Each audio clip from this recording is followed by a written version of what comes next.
વિદ્યાર્થી મિત્રો, good morning, જય શ્રી કૃષ્ણ. આપણે 16મા પાઠ વિશેની વાત કરતા હતા. પર્યાવરણીય સમસ્યાઓ વિશેની વાત ભણતા હતા, જેની અંદર આપણે 7 ભાગ ભણી ચૂક્યા હતા. 7મા ભાગની અંદર જળ પ્રદૂષણ વિશેની વાત આપણે ભણીશું. આ જળ પ્રદૂષણ શાને કારણે સર્જાય છે એની વાત કરી હતી. એના માટેના કાયદા વિશેની વાત કરી હતી. ઘર વપરાશના વહિતમળ એટલે કે રોજિંદી ક્રિયા સહિતનું ગંદુ પાણી અને ઔદ્યોગિક કચરાના બાહ્ય સ્ત્રાવને કારણે સર્જાતા પ્રદૂષણ વિશે આપણે વાત કરી હતી. જેમાં વહિતમળના નદીમાં વિસર્જન થવાથી સર્જાતી અસરો. વહિતમળ શાની અંદર?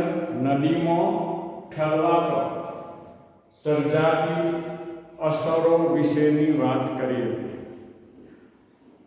આપણે જાણીએ છીએ કે ગટરોનું પાણી, શહેરના ગટરોનું પાણી છેવટે આ નદી, તળાવ કે જળાશયની અંદર ઠાલવવામાં આવે છે અને ત્યારે આ પાણી પીવાલાયક રહેતું નથી. એટલું જ નહીં, જલચર સજીવો જે છે એના જીવનને પણ મુશ્કેલીમાં મૂકે છે.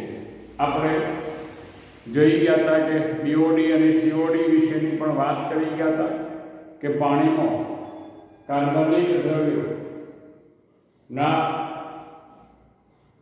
વધતા પ્રમાણને કારણે શું થાય છે? બીઓડીનું પ્રમાણ ઘટતું જાય છે. પીવા માટે ઉપયોગમાં લેવામાં આવતા પાણીનો બીઓડી 1 કરતાં ઓછો હોવો જોઈએ. જો તેનાથી વધારે હોય તો તે પાણી પીવા લાયક રહેતું નથી. આ બધા વિશેની વાત આપણે કરી ગયા હતા. હવે આપણે એક અગત્યની ટૂંકમાં જોઈએ, એ છે સુપોષકતાકરણ. શાના વિશેની વાત કરીએ? સુપોષકતાકરણ.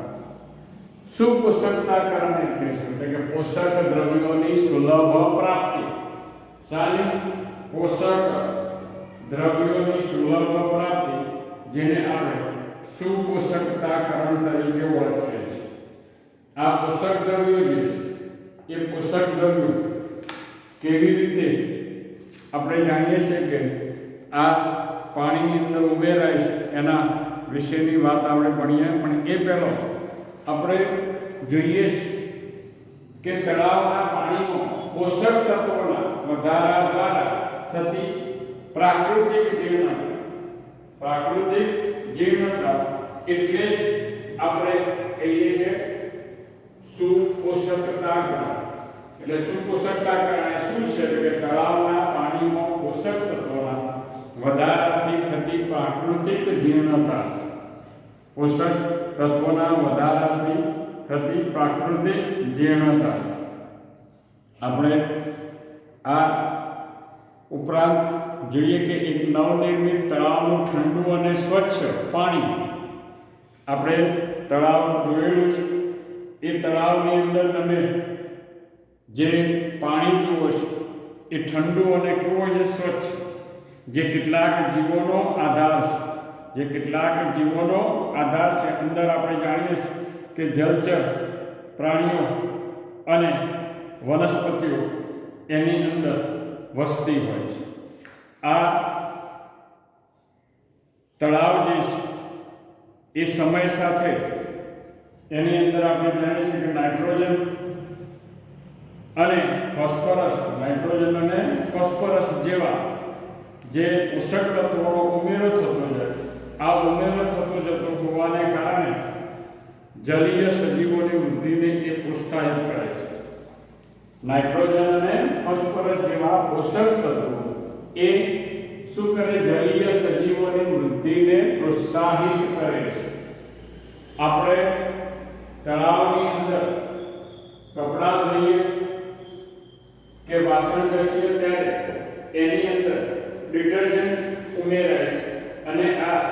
ડિટર્જન્ટની અંદર તમે જાણો છો એ મુજબ ફોસ્ફરસ નું પ્રમાણ કેવું હોય છે? વિશેષ હોય.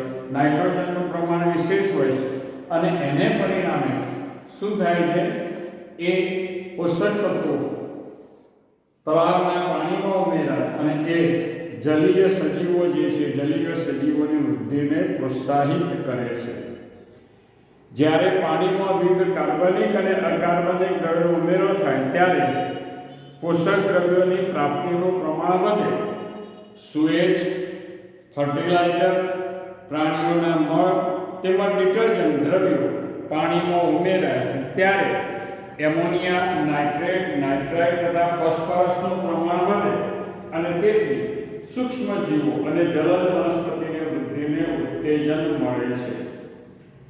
આ આપણે જોઈએ છે કે તળાવની ફળદ્રુપતામાં વધારાની સાથે સાથે વનસ્પતિ અને પ્રાણી જીવનની પણ જટિલતા વધે અને કાર્બનિક અવશેષો તળાવના તળિયે જમા થતા જાય.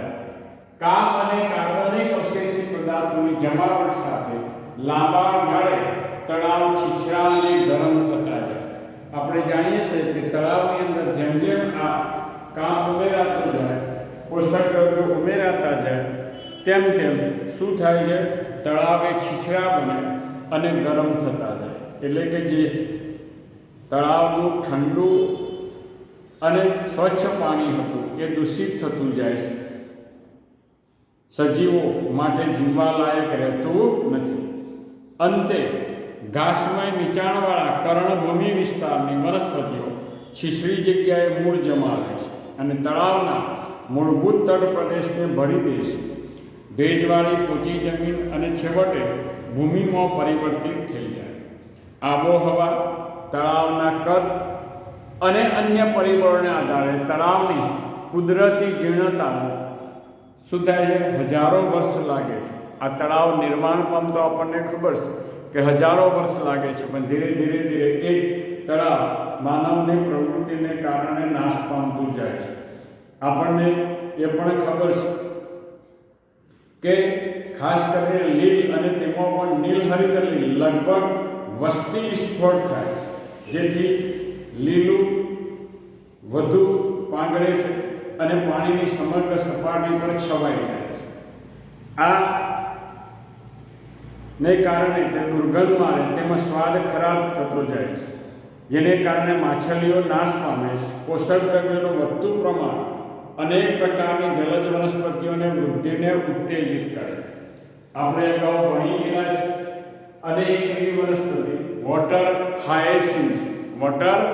હાયસિન્થ આઇકોનિયા વિશેની વાત ભણી ગયા છે કે આ આઇકોનિયા ક્રેસિપસ કે જે વિશ્વની સૌથી મોટી જટિલ સમસ્યા છે ને તે ઉત્તેજિત કરવાનું કાર્ય કરે છે, જેને ટેરર ઓફ બંગાળ જેને ટેરર ઓફ બંગાળ તરીકે પણ ઓળખવામાં આવે છે. તેથી વૃદ્ધિ વિપુલ પ્રમાણમાં સુપોષકતા જળ સ્ત્રોતોમાં થાય છે. વર્ષો પછી રેતીના કણો એટલે કે સિલ્ટ અને કાર્બનની કાટમાં ભળાતો જળાશય છીછરા બનતા જાય છે અને જમીનમાં ફેરવાય છે. આબોહવાને આધારે, તળાવના કદને આધારે, બીજા ઘટકોને આધારે કુદરતની જીવંત ગાળો વર્ષો સુધીનો હોય છે. આમ છતાં મનુષ્યની ક્રિયાવિધિઓ જેવી કે ઉદ્યોગો અને ઘરમાંથી ભેગા થતા કચરાના લીધે પ્રદૂષકો વાર્ધક્યની ક્રિયાને પ્રેરે છે. આ ક્રિયાને સંવર્ધિત અથવા તો પ્રવેગિત સુપોષકતાકરણ કહે છે. ઉદ્યોગોમાંથી નીકળતા ઔદ્યોગિક કચરા જેવા કે પેટ્રોલિયમ, પેપરનું નિર્માણ, ધાતુનું નિષ્કર્ષણ અને પ્રોસેસિંગ, રાસાયણિક બનાવટો વગેરે અવારનવાર ઝેરી ઘટકો ધરાવે જે જૈવ અવિઘટનીય હોય તેને લીધે જલીય આહાર શૃંખલામાં શું થાય છે? જૈવિક વિશાલન પ્રેરાય. શું થાય છે? જૈવિક વિશાલન પ્રેરાય છે. આ જૈવિક વિશાલન પ્રેરવા માટે પણ આ સુપોષકતાકરણ જવાબદાર છે. એટલું જ નહીં, આપણે જોઈ ગયા કે વહિતમળ, કૃષિ વિષય કે ઔદ્યોગિક નકામા કચરાઓ મુખ્ય અસર તરીકે ફોસ્ફેટ અને નાઇટ્રેટ હોય, જે વનસ્પતિઓ માટે પોષક તત્વો તરીકે વર્તે છે. લીલની વૃદ્ધિને ઉત્તેજે છે. લીલ પ્રસ્ફુટનને કારણે તળાવ પર લીલું આવરણ બને, તેમાં દુર્ગંધ સર્જાય છે. તળાવના પાણીમાં આ દ્રવ્યોથી ઓક્સિજનની માત્રા ઘટી જાય અને ઉદ્યોગોના પ્રદૂષકો માછલીઓ માટે ઝેરી બને છે. ઓક્સિજનની માત્રા ઘટવાથી શું થાય છે? જલજ સજીવો મૃત્યુ પામે, કારણ કે કાર્બનિક પોષક દ્રવ્યો છે. એ કાર્બનિક પોષક દ્રવ્યો ને પરિણામે ઓક્સિજન વધુ વપરાય છે અને ઓક્સિજન વધુ વપરાતો હોવાને કારણે શું થાય છે? એ પાણી પીવા લાયક રહેતું નથી. એટલે કે મૃત અવશેષોના વિઘટનથી દ્રાવ્ય ઓક્સિજનની માત્રા વધુ ઘટી જાય. આમ સુપોષકતાને કારણે તળાવની જૈવિકતા વાસ્તવિક રીતે ગુંટાઈને મૃત્યુ પામે. શું થાય છે? તળાવની જૈવિકતા વાસ્તવિક રીતે ગુંટાઈ ને શું થાય છે? મૃત્યુ પામે છે. આ રીતે આપણે આ સુપોષકતાકરણની વાત કરી. ટેરર ઓફ બંગાળ વિશેની પણ વાત કરી કે આઇકોનિયા ક્રેસિપિસ જે વનસ્પતિ છે એનો આજે જલીય નિંદણની મોટી સમસ્યા છે એ વિશેની પણ વાત કરી. અસ્તુ.